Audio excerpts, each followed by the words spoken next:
All right, so this is the Meet the Mentor session. Welcome everyone who can see the video, who's going to watch it later. Uh, my name is Laura Berry. The mentor here is Robin Shears. Hello. All right, great. Welcome to my studio. Yeah. So yeah, we're just kind of going to get a little bit of an introduction with you and have a look around your studio a little bit and talk a little bit about how you prepare to pack everything up and go on like a plein air painting trip kind of thing. All right. Sounds great. Right. So just introduce yourself a little bit. What's your background? Well, I'm Robin Shears, and I've been full-time painting for like 24 years, 25 or so. Um, and it's kind of ebbed and flowed for me. I got started a little before having, starting a family, which was nice to kind of get a little established. And then, just as child raising gets in the way of things sometimes but so I feel like I've just been on a kind of a nice steady progression. And I'm an oil painter and I love oil paint. It's so forgiving. It's so workable. You can build up and you can use it real thinly. It's so fun to play with.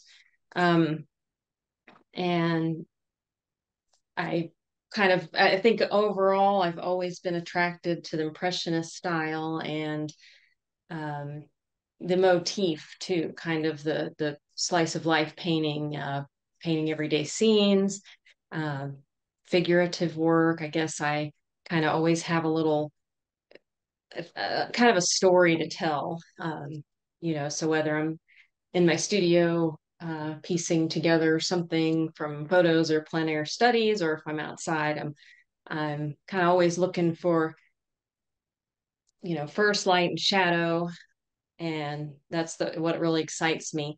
And then kind of the hook, the story, and try to make it about that thing and that bit of slice of life, that moment in time. Mhm. Um, Yeah, that's interesting that you mentioned that. I was just chatting with a couple of my students about what experiences, little tiny experiences that they have so far with plein air painting. And I asked them, like, what do you think is some of the hardest or scariest things about trying to push yourself to go out there? And one of the things that they mentioned is trying to figure out what exactly it is that you're going to paint and narrowing it down to something that is exciting and like how do you even begin that? And that can be a little bit overwhelming. And some of the other things they mentioned were usual outdoor painting challenges like it's windy, it's rainy, the sun is moving too fast. So yeah, it's nice right. to hear from other more experienced artists on how they face those challenges and what gets you excited to get started. Yeah, there's so many challenges, bugs. Inevitably, somebody pulls a truck up and parks in front of your scene, or something. Yeah. Yeah. The bugs add authenticity and Right. I've had one or two very gracious FedEx driver that apologize profusely, and I get a little shot of them in the background too because it's fun. But yeah, they're usually That's pretty funny. happy to Yeah. see somebody out there. Yeah. Yeah. Yeah. I think one thing I know, it can be so intimidating to start and do that. It's always great to go with a friend for one thing. Hmm. Um, and I have found that if I wander around too much, like usually something will grab my interest. But then, there's always part of you that's like, well, what does it look like from over there? Or what are they doing? I want to do that. And I think I think the first thing that hits you is kind of the best thing to Yeah. focus on and do. Yeah. So I've learned that, not to waste time looking around too long. Yeah. Um, and then it's narrowing it down is always kind of the next challenge because we're faced with, 360-degree views. Um, and there's so much out there, Hmm. whether it's even a simple landscape can be very complicated, or, into the cities where you've got cars and people and traffic and dogs and Yeah, yeah. That makes me think of a couple of things. Is usually the number one question that people have is, how long did that take you to do? And that answer can vary a lot. Like literally, I started at this time and I finished at this. Or your other answer could be all of my life, because it's all of those previous experiences up until that point. yeah. Oh yeah. Yeah. But That's you're yeah, always you're right about all of those distractions, and then trying to narrow it down and not try to include every single thing within the composition. Just because your camera can show all of the things doesn't necessarily mean that you want to include all of the right. things. Yeah, I am primarily a studio painter now. I've done a lot of plein air, and I mostly treat the plein air though like I know it's kind of playtime for me too, and I enjoy going out with other people, and I enjoy responding to life like that a lot. But I think and it helps me in my studio work as well, because I kind of try to translate the same methods. Like, I had to learn how to first cover the canvas. And I always kind of start with big shapes of Mm-hmm. everything and just do that as quickly as I can, and then start to add in some detail and stuff. And so I like the plein air. I just consider that almost like, studies or a little vignette. Like, these are moments that I just want to capture and stuff. And then I can use that and photos or whatever if I want to do Mm-hmm. larger studio pieces. But You're right about using it as an excuse to find like a little moment that you want to capture, that you feel maybe you'll have a bit more time, or you can translate that differently later on in the studio. Um, mhm. but you're right. It's when you're out there, you feel a little bit more, almost a little bit more pressure too, for that inspiration, because you're looking at how things are constantly changing a little bit, or the light changes in a certain way that really inspires you, right? Yeah. Yeah. And the changes too can be a challenge. I think another thing you have to learn to is not keep changing your Hmm. original. That's why I try real quick to get in those big shapes of like the light and the shadow and kind of color blocking. So I've got it locked in, and I'm not continually, oh, the shadow's getting shorter, I'm going Mm. to edit that now and change it. And, you end up kind of continually reworking it over Yeah, and over, and you lose your initial impression. yeah, yeah. Um, so I like to kind of start quick and Yeah. Well, that's a key word that you just said when you said your initial impression. Would you say that you're fairly influenced by impressionists? yes, yeah, very much. Although there's in my head, I guess I would say painterly Hmm. painters are my, um, impressionists in the traditional sense use lots of little dabs and daubs of color, and Hmm. um, were very much after that effects of light on everything kind of.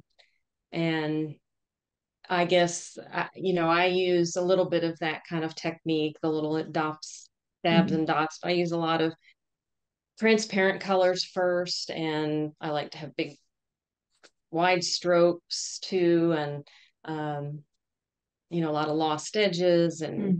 things like that.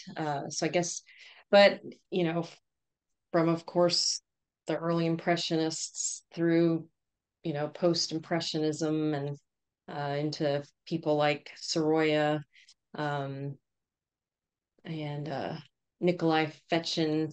I mean, those are what I really aspire to. Mm. So I Yeah. would say, I guess they're impressionists Ish. as well. And there's sort of that, but again, there's the overarching theme though being painting, um, kind of everyday life Hmm. things. And Hmm. that was also unique to the impressionists. Kind of, they went out there and much against the salons, Hmm. um, usual. styles and things they accepted. They were painting the working class people, and Yeah, exactly. Your work makes me think a little bit of I think it's a Degas painting maybe where oh shoot, I don't remember the name of it, but there's this woman and she's like a bartender or a server of some kind and the perspective's pretty wonky, probably done on purpose, but she's just kind of, you mhm, know, cleaning a glass or something, looking off into the distance. But the key idea with that one is that it's this moment that the artist somehow caught her, you know, looking off, thinking of being at home with her cat or something instead. And yeah, yeah, it's just the little slice, a little moment that he was trying to capture. And like you said, with like a working class person, it's not necessarily like people at the opera or something like that. It's the yeah, people doing the actual action that yeah. he was And it's capturing. not always, beautiful things, Mm, say, and not so stylized or perfected. mm-hmm, We capture the grit and the grime and the, puddles on the street, maybe, or mm-hmm, um, yeah, things like that. And I think, yeah. I guess that's what I really like to do, and get that feeling. And then a lot of it comes through the brushwork too, that kind of I like to have a lot of varied strokes and layers and textures and things too, and a lot of Mm-hmm, lost edges. And I think that all kind of also adds to that sense of action and immediacy. Um, like you're part of this, and it's going to move and change mm-hmm, anytime. So, work hard on those edges. That's always I came from a graphic design background and advertising, and mm-hmm, it's funny to talk with younger people now. I did stuff with layout and CompuGraphic machines and stuff. We didn't, before there was internet, before there was hardly even, well, we were just starting to get like into the Mac stuff, with desktop publishing, as they called it. So I love my lines and my, graphic shapes and design a lot. And I think there's a lot of design I do in my paintings, but I am always pushing myself to how far can I break out of those lines and the shapes and I had no idea that that was your background, but it makes a lot of sense. I know when I think of advertising and graphic design, I think automatically like the message has to be very, very clear. Like that hmm you're telling a story and you use everything that you can to support that story. And especially in advertising, I feel like a lot of it has to do with simplification. Like your message hmm gets lost if things are too complex, there's too many itty bitty distracting little shapes and yeah, brushstrokes and fiddly things, or too much color or too much of something. So yeah, simplifying definitely translates really well with advertising and graphic design. I can see how that beginning makes so much sense. yeah, yeah, it Cool. does. So funny to hear you say that.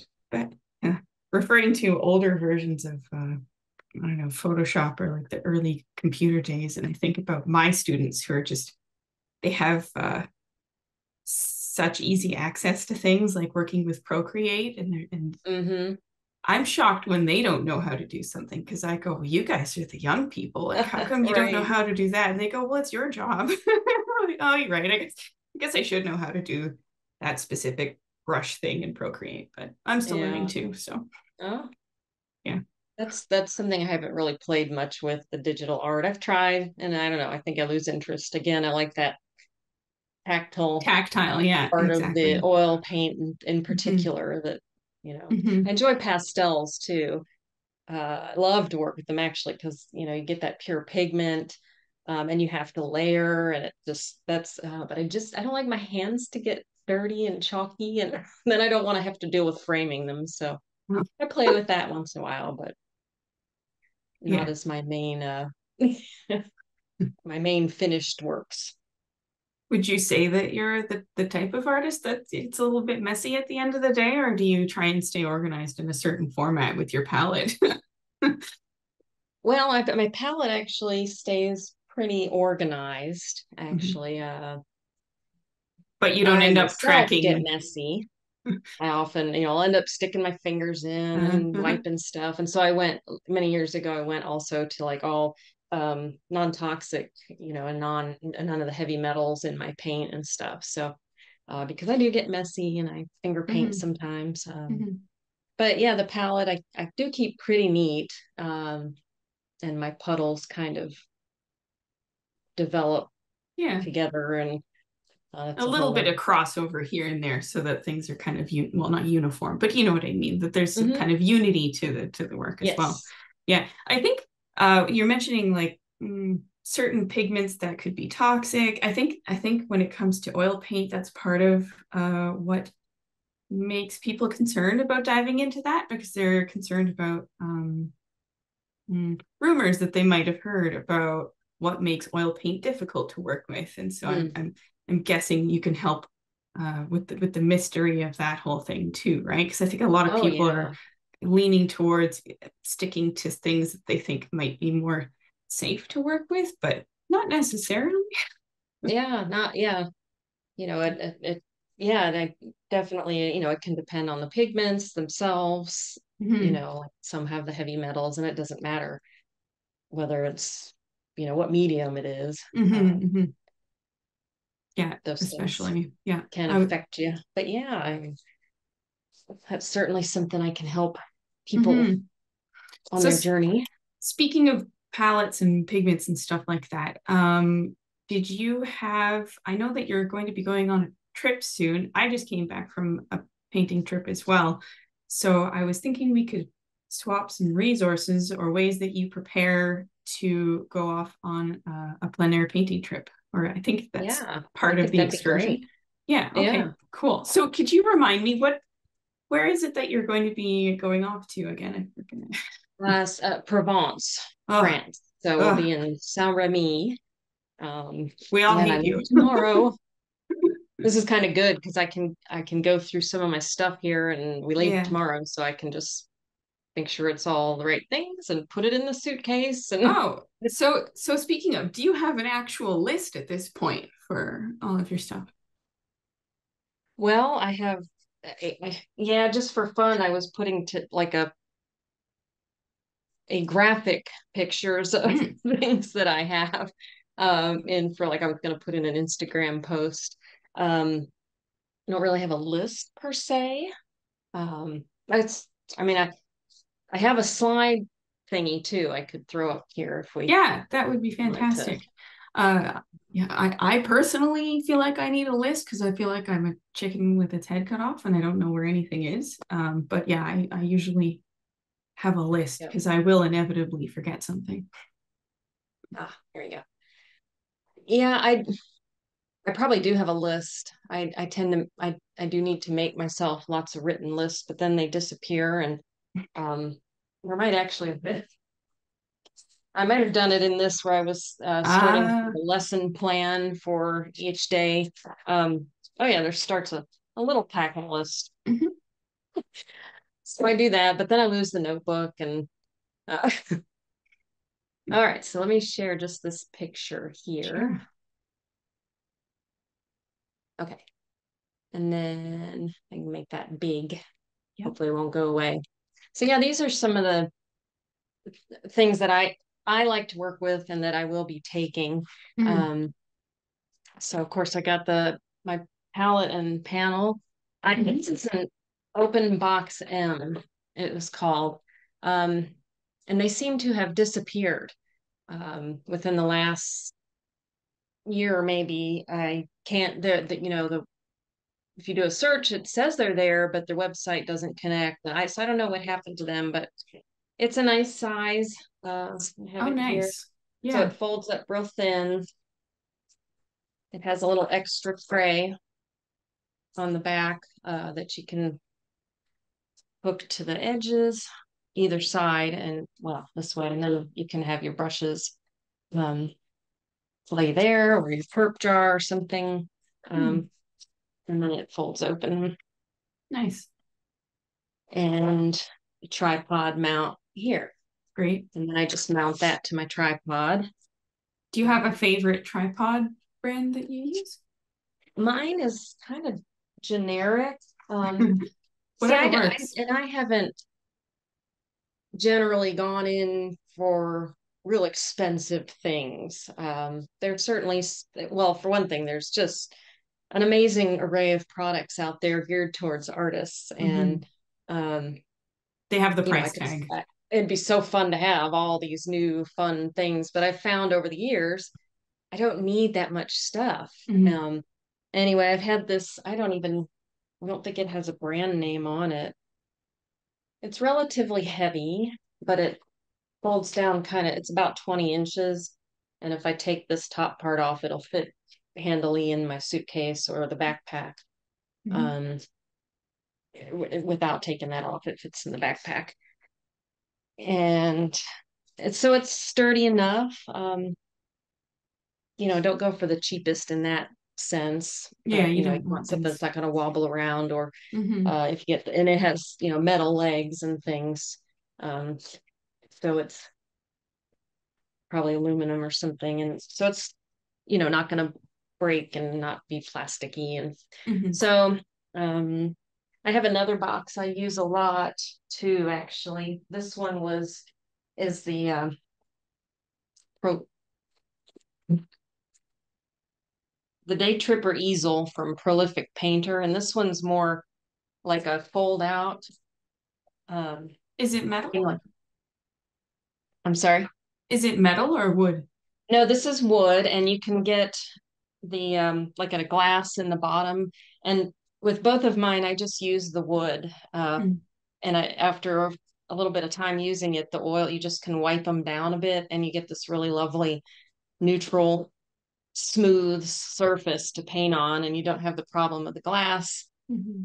potentially breaking or the glass adding weight to it. And this one just, you hook that around your tripod legs Hmm.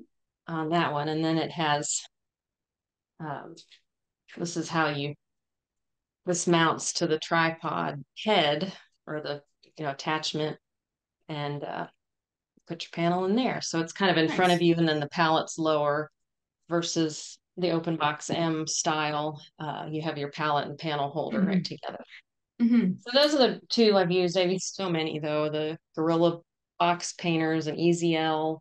Um, you know, Probably some others. It's good to just keep it simple, I guess. Yeah. Yeah.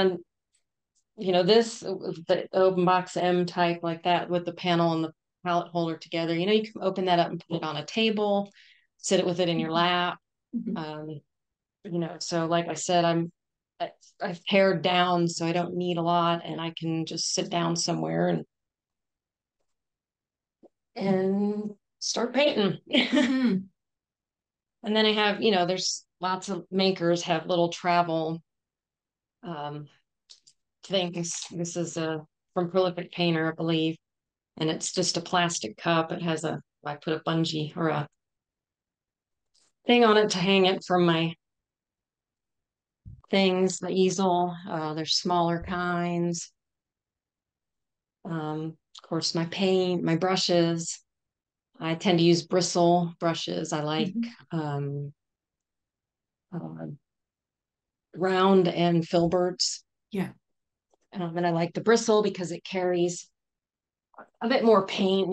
You see more strokes. Hmm. Let's see, I don't know. There's all this. I don't want to read through all this. Always handy No. to have tape. Yeah. If something fails on your tripod or things break, you got tape, a bungee cord. Um, Actually, this little backpack I got down there is on Amazon, Hmm. and it's kind of nice because it opens up and lays flat like a suitcase, Oh, kind that's of. So I'm going great. to use it for my carry-on. Yeah.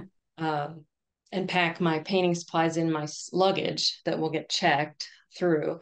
And then when I get to France, I'll put, my painting supplies in that backpack and be able to trek around. I'll have to ask you for the link to that because I have a couple of backpacks and they just never seem to feel big enough to put my pochade box and everything through the opening at the top. So I like the idea that it opens up flat and it's not Yeah, I frustrating. thought that was cool too. That's a good one. Yeah, I like that. and it's a good size. I think it'll be good for this purpose. Yeah, for sure. And you prefer to use a gesso board? Does it have like a texture to it, kind of like They're canvas pretty texture? smooth. Okay. No, they're smooth boards, and I do like a smooth board. I don't know, the paint slides around really Mm-hmm. easily. And I always start on white. I know a lot of people will tone their canvases first. I like to start with the white.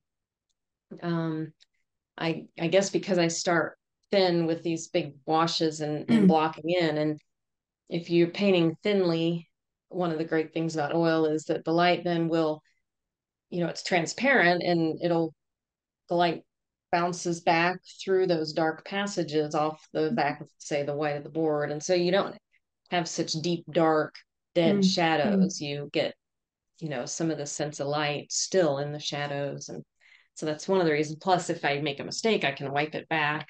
Yeah. Um, Sometimes you can wipe a bright color back too, and you can just leave like a stain to get a really vibrant, pure kind of color note. Yeah, So, I think that's really nice about working with like more of a smooth panel is that you can wipe away and have some of that lighter tone show through. Um, yeah. with textured stuff, not so much. You have to put it back in. It gets kind of messy, that like back and forth a little bit. So yeah, it would be nice to hear from you more about how um, layering things in a certain way. Because I think that's another thing that people are a little bit scared of when it comes to working with oil paint is that they're thinking it's so complicated. But I think once you have the general basics, the general rules of like what order you put stuff in, or yeah. Yeah, I think people are often intimidated thinking that it's harder to clean up and you have to have mineral spirits or some things. Mm-hmm. You can even get around that Mm-hmm. easily. I do Yeah. use those. Oh no, I Um, was thinking, speaking of getting around having to use solvents and stuff, will you be buying any solvents when you're in Provence or are you working without somehow? yeah, well, yes, we'll get, I think they call it white spirits in Oh, France. oh okay. So we'll get some of that. I'll have 15 students, so um, I'm not sure, but some will probably definitely want some. I probably will have some. Mm-hmm. I can use some walnut oil as another way to do it, and then you wash Mm-hmm. out with like soap and water at the end of the day. Um, Yeah. yeah. And how about Yeah. you now? You told me you travel with a carry-on with I, your oil paint, yeah, so I you did don't that. check it. No, I just came back from Mexico City and did a bunch of painting there. I only brought equipment for teeny tiny stuff, but I brought all of my paints like I normally do. I still have everything packed from that trip. So what I did was I printed off this nice little info sheet, and it's got attention airline inspectors, and it tells everything about how it's safe and the flash point, and here's my contact information. There's even this handy little QR Oh, code. And huh. honestly, when they look at the bag, they don't even think anything. They don't care. It's just like it looks very official. It is very official, and I have everything like very safely wrapped up in here. So Okay. because they get kind of annoyed about too many liquid things, and you don't say anything about liquid on there because they get scared of that. It says Ah, artist pigments, but each one of these little Ziploc bags has two of my tubes. I keep huh. them rolled up in some bubble wrap so that they don't squash against each other. Because something you don't want happening is your tube to like poke a hole and get pigment everywhere. And I just have them kind of like up, one down, so Oh, that they're kind of flat next to each other, and I keep it's them a rolled great up in that idea. bubble wrap. Yeah. So that's how I get through security with that, and I've never had any problems, and it's been great. I can't remember the name of the artist. I think maybe Mark D'Alessio is the one who told me about that tip Ah, of how to pack things nicely because it's scary and it feels like a lot of money and like if you don't get to have it with you, then what are you even going to work with? So right. it's good to feel very prepared. And that's my favorite way to travel with my paints because I just don't trust putting checked baggage. The last time we did that, we ended up having a giant hole in our bag, and one of my panels was cracked. So that Oh was no. it was a bit sad. And I had Oh, those like panel packs as well. That's what I was using, and it was the only one that was damaged was the canvas board, not my wood panels. So oh, I feel like lesson learned a little bit there. I don't know if I want to personally work with canvas panels because it's just that kind of like fiberboard stuff that can easily be oh, bent or poked, you know. So I'm feeling I'll work with something sturdier in the future, which is those Baltic birch panels or whatever. Your gesso board is probably a yeah. bit sturdier too, right? Yeah, they're hard. Probably, I don't know if they like do I don't know, some kind of masonite, probably Mm-hmm, mm-hmm. But it's not MDF. that cardboardy stuff that can It's easily, kind of real thin.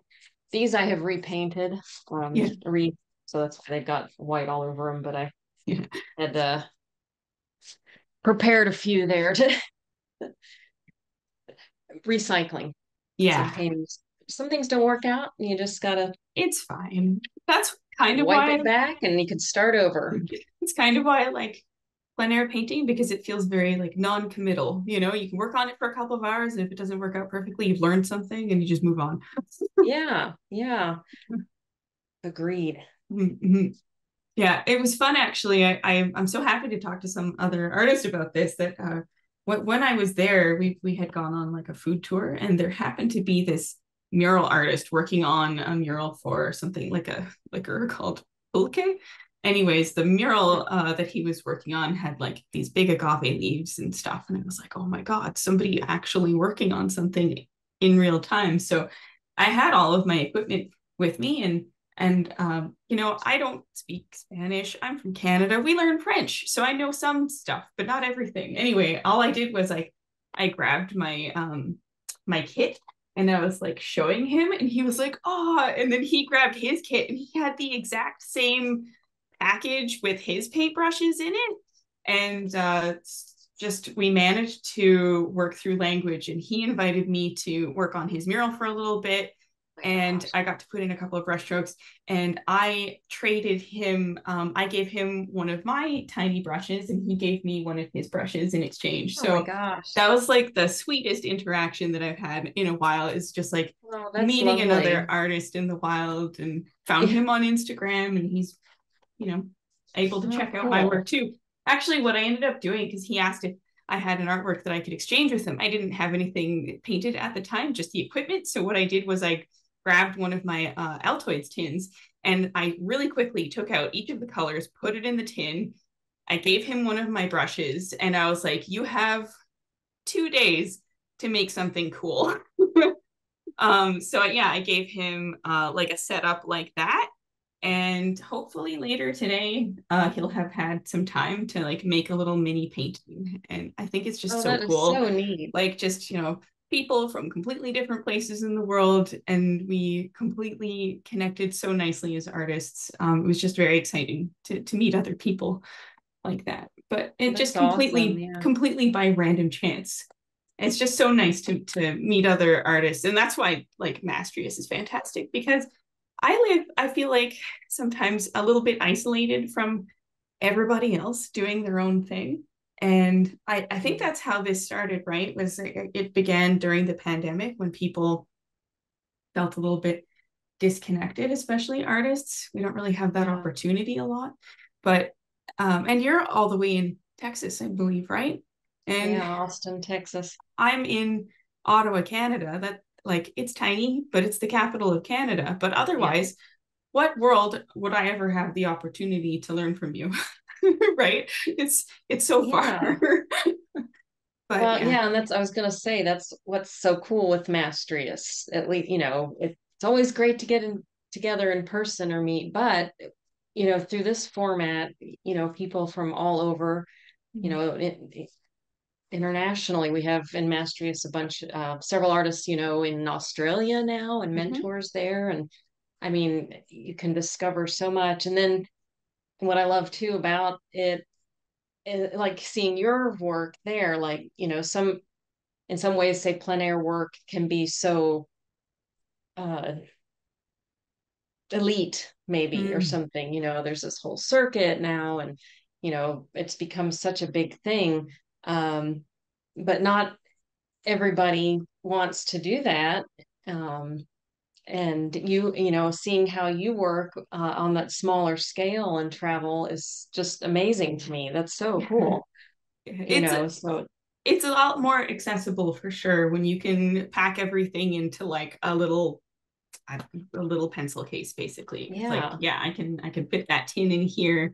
I've got if I can start it all off at the beginning of the day, I don't have to lug around this bag full of paints, but even then it doesn't take up that much space. So I do want to encourage more people to plein air paint because it would be fun if there Yeah. were more people out there.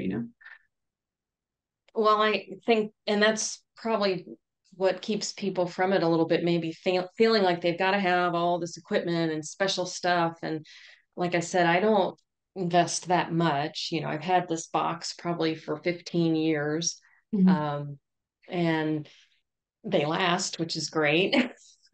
And you don't need all that stuff. And you could paint into a sketchbook, which even with oils, I'll do regularly. Just, if I'm making a note or what I would call like a color notan Mm, um, idea, sometimes I do that in my sketchbook first or just to work out color ideas. It doesn't have to be like the whole set everything up very properly. Sometimes I sit in with the palette in my lap and hold the panel. And if, I'm just getting something really quick, like a sunset scene or something, you only nice. have, 10, 15 Yeah. minutes to put some color notes down. And You're so, absolutely right. Sometimes you can work super small and get into areas that people normally might be a bit nervous about. Like I've painted before in galleries and it's tiny and mhm. I'm just hiding in a corner. Nobody needs to know. Right. um Or and I've cafes. oh my It's gosh, yeah, very, yeah. It's very like covert. yeah. Yeah, and when it's really cold outside too, right? Because it's so small and so portable that if Hmm. it's like -20, because that's what we get up here sometimes, that's an option that I have is that I can paint as fast as possible. And that's another benefit about oil paint is that that stuff doesn't freeze. It might slow down a little bit, but it's not a big Yeah. deal.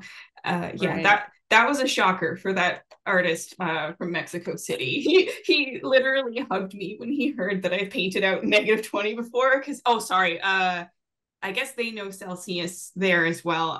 I'm sorry, I can't Oh, remember what that would be in Fahrenheit, but below, very much below freezing. yeah. Oh, Yeah. yeah. Anyway, I'm not that tough. Of no, course, you I just paint haven't when done it it's yet. 90, so You 90 at you. Fahrenheit. I don't believe you. I believe that you are. It's not necessarily a tough thing. It's like a stubbornness thing because I'm sure that when you see something very cool that you just have to capture, you're Yeah, gonna do it, right? Like you're gonna yeah. see something and you're gonna go, man, I need to have that down. I need to like because I'd probably paint in my car in that case. yeah, well, it's been done. It's true. Yeah. Yeah, yeah. Then you're, I don't know if you're still considered elite if you're painting from your car, but I've done it.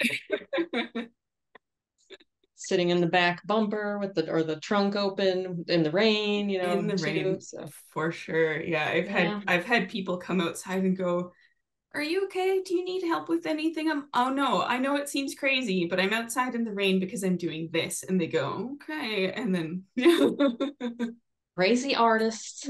yeah, it's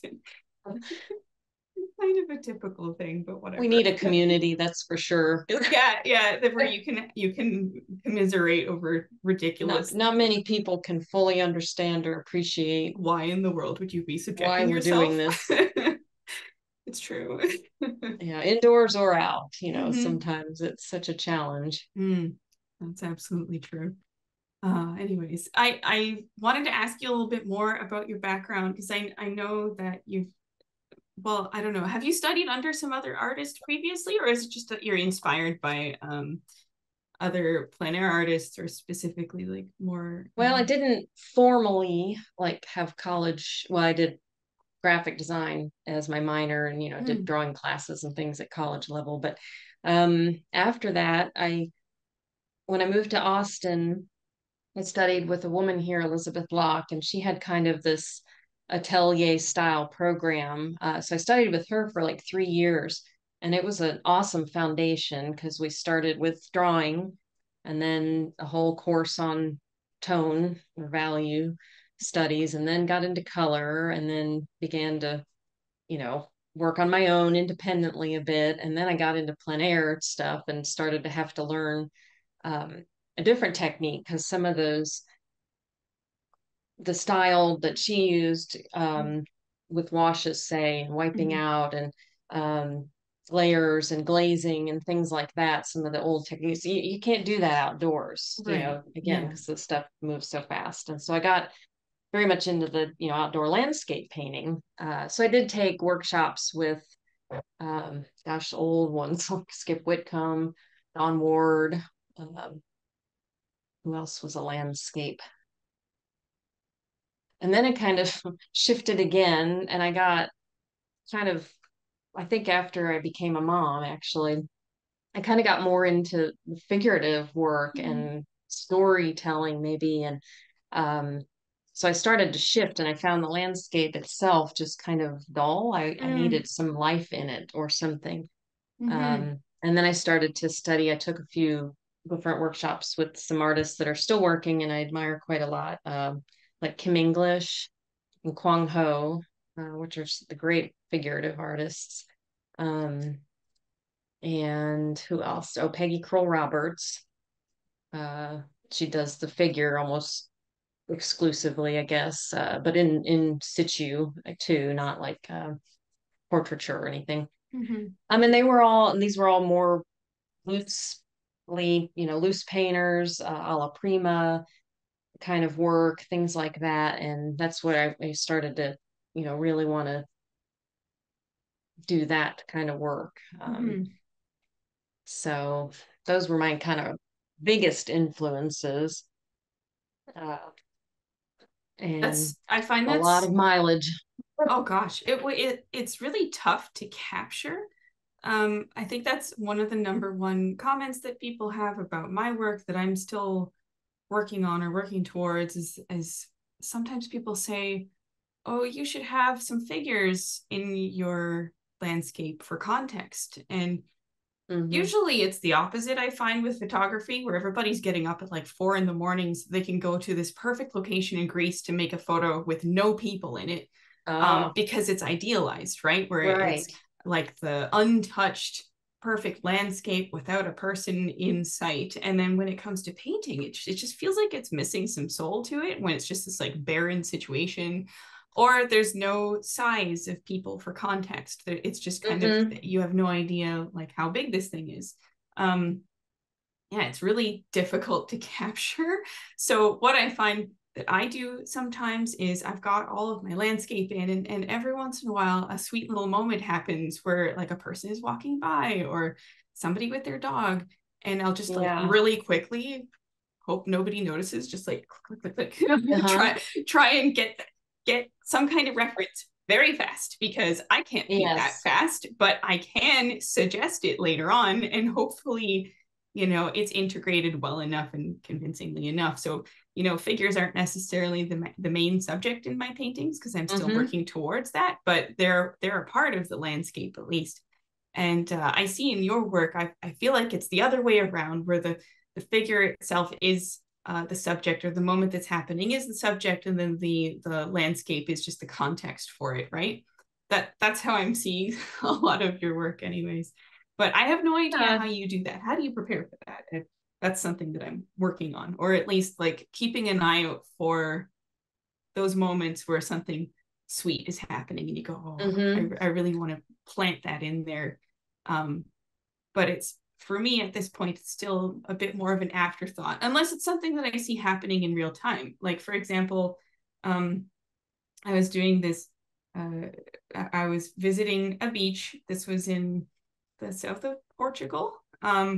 But just this sweet families everywhere. The little kids are picking seashells and stuff, and it's such like an iconic image or scene where a lot of people are like, "Oh, I really want to paint my grandchild picking up something small off the ground," and it's just this like Hmm. sweet little kind of iconic moment for families, right? Where you Mm-hmm. see there's just this like lovely innocence of a kid staring into the water.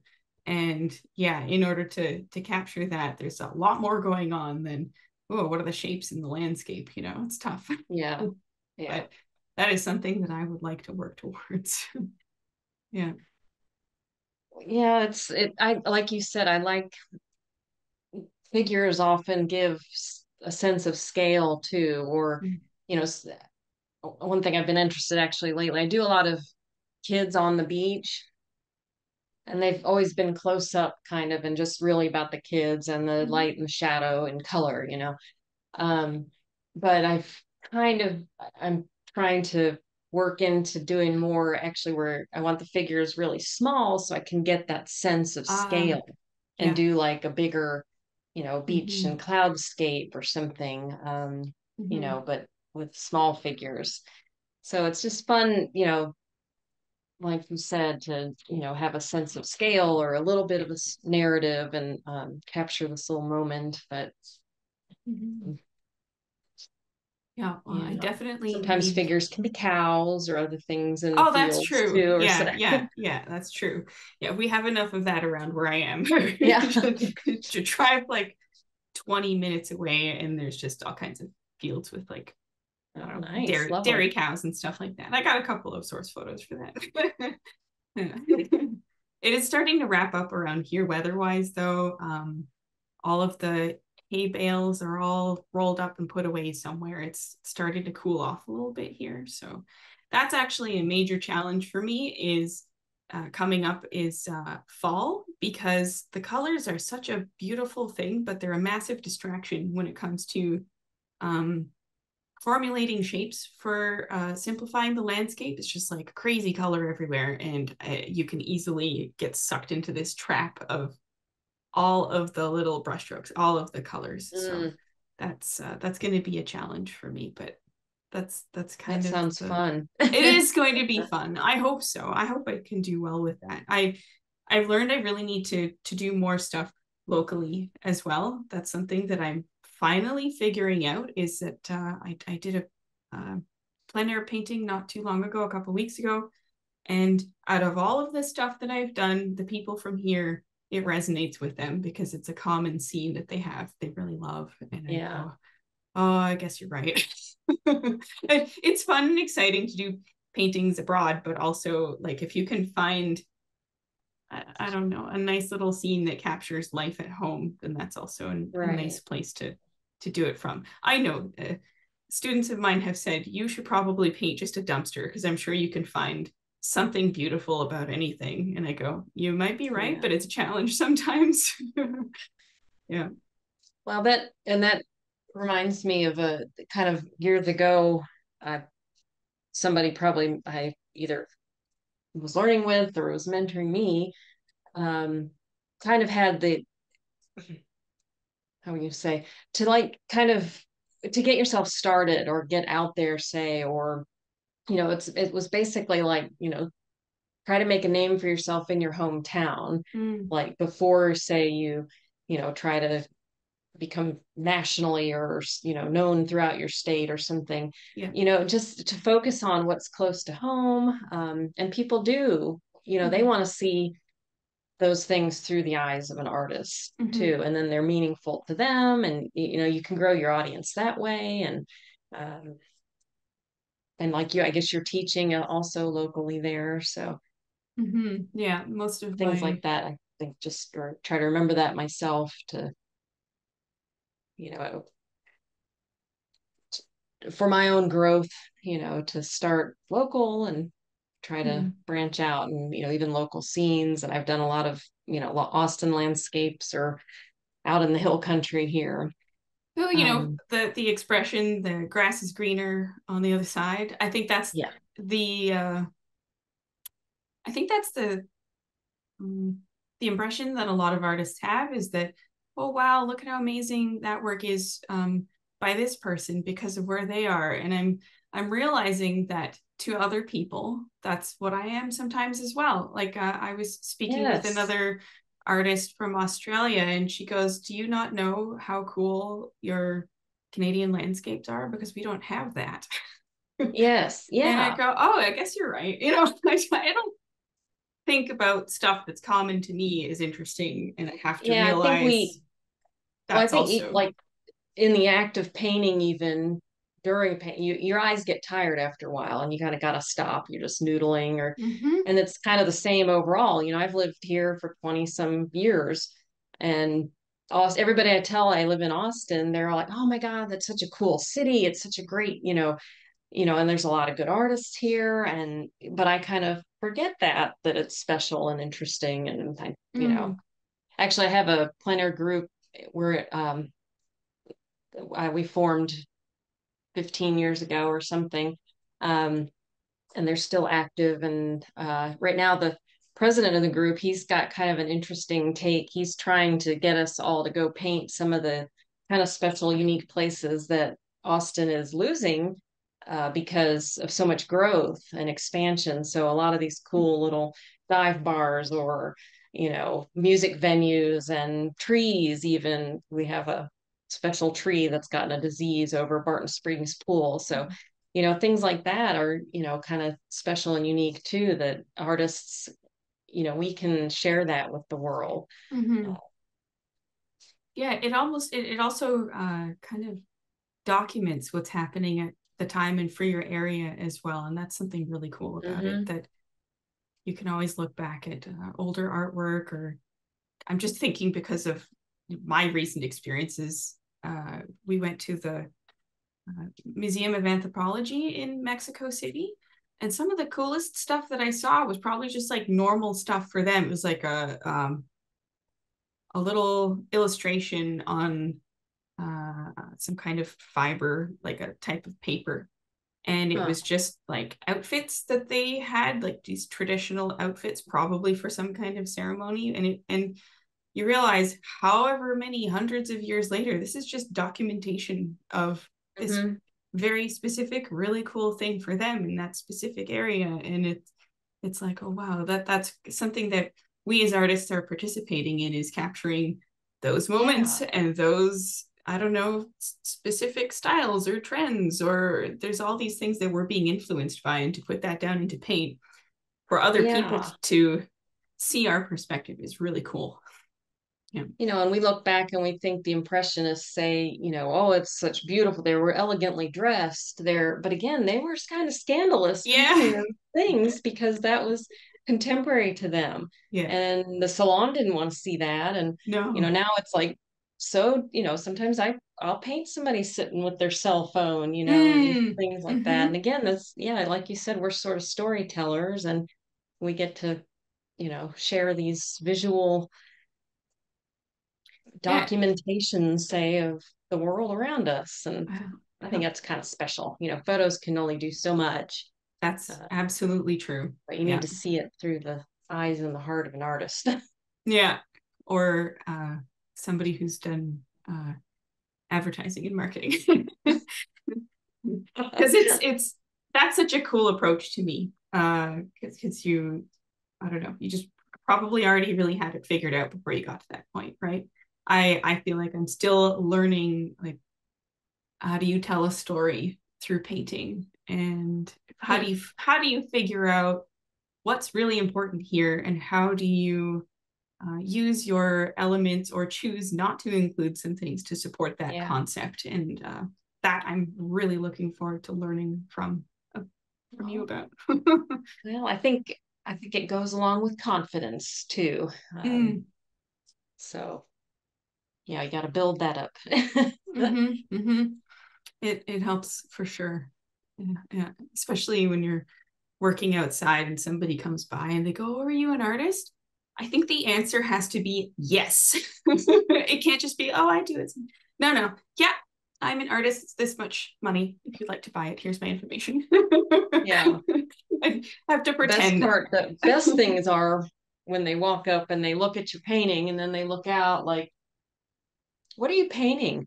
Oh, It's yeah. just beginning. Yeah, yeah, yeah, yeah, yeah. Come Just back in a half hour, an I'm hour. yeah, I literally was just talking about that with my students, I'm like, yeah, sometimes I tell them, come back in maybe 20 minutes. It'll look like something. Oh, isn't that nice? Oh. Yeah. Well, anyway, Yep. yeah. Yeah. It's great to commiserate for sure. And yeah, pick up all Well, the I'm tips very that we much can. looking forward to our group Yeah. and And we gotta doing. keep putting it out there, keep advertising. Let's see if we can wrangle some more artists who are a little bit nervous about plein air painting, a little bit nervous about maybe working with the figure a little bit more, but it's not so scary. Yeah. No. No. Yeah. All right. Yeah. Well, that sounds good. I guess I could ask you one more thing. If people are thinking about joining our group, it is supposed to be starting October 12th. It's the second Thursday of each month. It depends on where you are, though. So if people are thinking about joining, look it up on Yeah. Mastrius. I know it says 2 to 4 p.m. EDT, but it depends on where you live because it's like Yeah. a global community. But sometimes people are concerned or wondering what kind of homework might we have. People are adults; they have jobs and children and lives and businesses and all this other stuff. So, what kind of homework might be we looking at doing in the future, or kind of?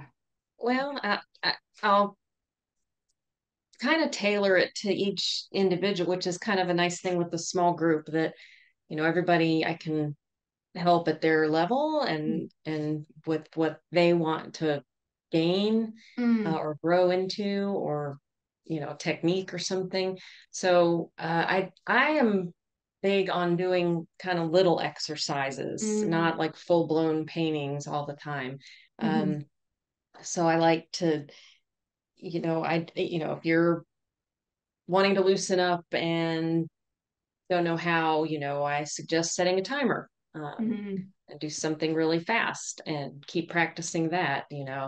Um, if you're working on color and you're not sure about that, we play with different palettes, different color keys, as I mm, call them, like, high key or a low key painting, or so just little things like that, and just little exercises. And the nice thing is that we have a month between when we meet or when I meet with the group, but then mm-hmm. you and the group meet mid-month Yep, too. And so if there's, you know, if y'all can encourage each other and, you know, for help sure. one another. Yeah, no, that's great to hear because everybody is at their own level. We're all doing different things. It's nice for people to have kind of individualized instruction or suggestions on how they want to plan towards improving their work for sure.